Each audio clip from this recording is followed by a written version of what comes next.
तेलंगाना में कांग्रेस की सरकार बनी 10 साल के बाद।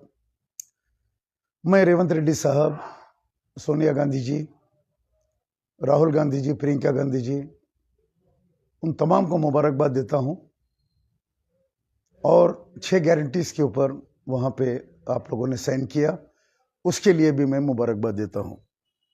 लेकिन इन तमाम मुबारकबाद के साथ एक तकलीफ जो मुझे हो रही है कि तेलंगाना के मुसलमानों ने कांग्रेस का साथ दिया, एमआईएम और उनकी जो उलमाओं की टीम है जो बीआरएस की तायीद करती रही, उसकी मुखालिफत में मुसलमानों ने कांग्रेस का साथ दिया, कांग्रेस की हुकूमत को बनाने में अहम रोल किया।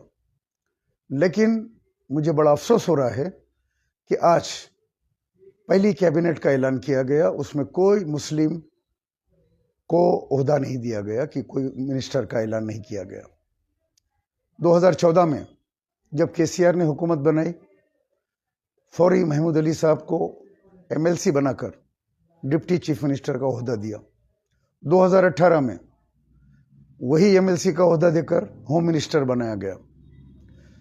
लेकिन कांग्रेस जो कर्नाटक के तर्ज के ऊपर बात कर रही थी कि जिस तरह कर्नाटक के अंदर हमने 5 मुसलमानों को, माइनॉरिटीज को मिनिस्टर बनाया, उसी तर्ज के ऊपर मुसलमान हमारा साथ दो तेलंगाना का, और हम हुकूमत बनाएंगे तो मुसलमानों के साथ इंसाफ करेंगे, उनको हिस्सेदारी देंगे। लेकिन आज मुझे ये कहते हुए बड़ा अफसोस हो रहा है, जनाब रेवंत रेड्डी साहब, क्या आपने हमको मायूस किया। मैंने आपसे मुलाकात की, 12 पॉइंट्स का मेमोरेंडम आपको दिया। उसमें पहली चीज़ आपको मैंने जो लिखी कि 12% मुसलमान तेलंगाना में रहते हैं, मुसलमानों को मुसलमानों की आबादी के हिसाब से रिप्रेजेंटेशन मिलना चाहिए। आपने वादा किया था कि हाँ, रिप्रेजेंटेशन मिलेगा। लेकिन आज फर्स्ट कैबिनेट के अंदर कम से कम एक मुसलमान वजीर का, एक कैबिनेट मिनिस्टर का ऐलान करते आप एमएलसी कोटे से, जबकि कौशिक रेड्डी जो एमएलसी है वो एमएलए बन गया, एक सीट खाली हो गई। इस वक्त एक सीट एमएलसी की खाली है। उस जगह के ऊपर किसी मुसलमान को आप कैबिनेट के अंदर आज शपथ दिलाते, 1 महीने के बाद भले उसको एमएलसी बनाते, लेकिन कैबिनेट की शपथ दिलाना ये कांग्रेस का काम था।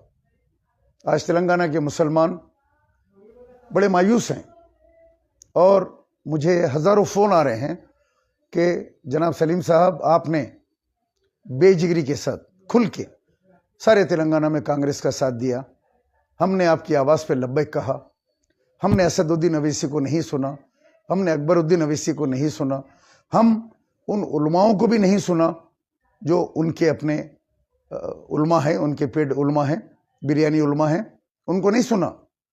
हमने कांग्रेस का साथ दिया। बहुत कम लोग हैं जो निकल के आपकी तरह जो है कांग्रेस को आज इख्तिदार के ऊपर लाने के लिए मेहनत करे। आपकी जिम्मेदारी थी कि आप आज पहली कैबिनेट के अंदर एक मिनिस्टर का आप ऐलान करते। मैं कोई गुजारिश नहीं करूंगा, मैं भीख मांगने का आदी नहीं हूं, हक मांगने का आदी हूं।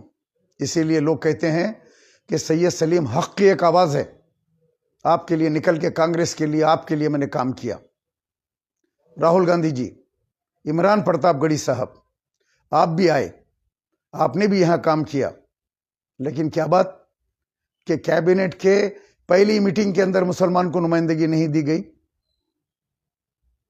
5 मिनिस्टर्स को, जब कर्नाटक की तरह बात किए हैं तो कम से कम 5 मिनिस्टर को कैबिनेट के अंदर नुमाइंदगी मिलनी चाहिए। ये मुसलमानों का हक है। हमको भीख नहीं चाहिए, हमको हिस्सेदारी चाहिए। हमने हमारा हिस्सा अदा किया।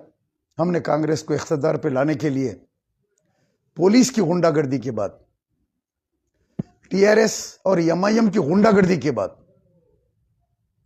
पुराने शहर में भी निकल के हम कांग्रेस के खिलाफ, चाहे वो नामपल्ली हो, चाहे चार मीनार हो, चाहे मलकपेट हो या खुदपुरा हो, निकल के काम किया बेजिगरी के साथ। एक तरफ पुलिस सता रही है, दूसरी तरफ एमआईएम के गुंडे सता रहे हैं, लेकिन हम निकल के कांग्रेस का नारा दिए कि कांग्रेस को वोट दो। वही मजलिस जिसने किसी उम्मीदवार को जीतने नहीं दिया, चाहे निजामाबाद में मोहम्मद अली शब्बीर हो, चाहे आमिर शकील बीआरएस का हो, चाहे फिरोज खान हो, चाहे अजहरुद्दीन हो, सबको एक बड़ी साजिश के तहत एमआईएम ने हरा दिया, इलेक्शन हराया और राजा सिंह को जिताया। राजा सिंह के खिलाफ उम्मीदवार नहीं खड़ा किया। मैं हुकूमत तेलंगाना और कांग्रेस के जिम्मेदारों से मुतालबा करता हूं, इमीडिएट बिना किसी देर करे के मुसलमान मिनिस्टर्स का ऐलान करें, मुसलमानों को कैबिनेट के अंदर नुमाइंदगी दें। कम से कम सबसे पहले 3 कैबिनेट मिनिस्टर का ऐलान करें और फिर बाद में 2 जो है कैबिनेट मिनिस्टर का या दूसरे जो है उसका ऐलान करें। और चेयरमैनशिप्स हैं, तमाम जितने चेयरमैन्स हैं सबको इमीडिएटली उनके ऑफिसों से निकालिए और जो कांग्रेस के लिए अपनी जान की बाजी लगाए वैसे लोगों को चेयरमैन के ऊपर बिठाइए, चाहे वक्फ बोर्ड हो, चाहे हज कमेटी हो, चाहे कोई भी महकमा हो, मुसलमानों का महकमा, उसके ऊपर फौरी से फौरी बिठाए। हज का काम चालू हो चुका है, हज कमेटी के ऊपर जल्द से जल्द बिठाएं और इस काम की निगरानी करें हुकूमत, और फौरी ऐलान करें कि कैबिनेट के अंदर मुस्लिम मिनिस्टर्स का ऐलान करें। मैं ये मुतालबा करता हूं, इस मुतालबे को फौरी कबूल किया जाना चाहिए। अस्सलाम वालेकुम।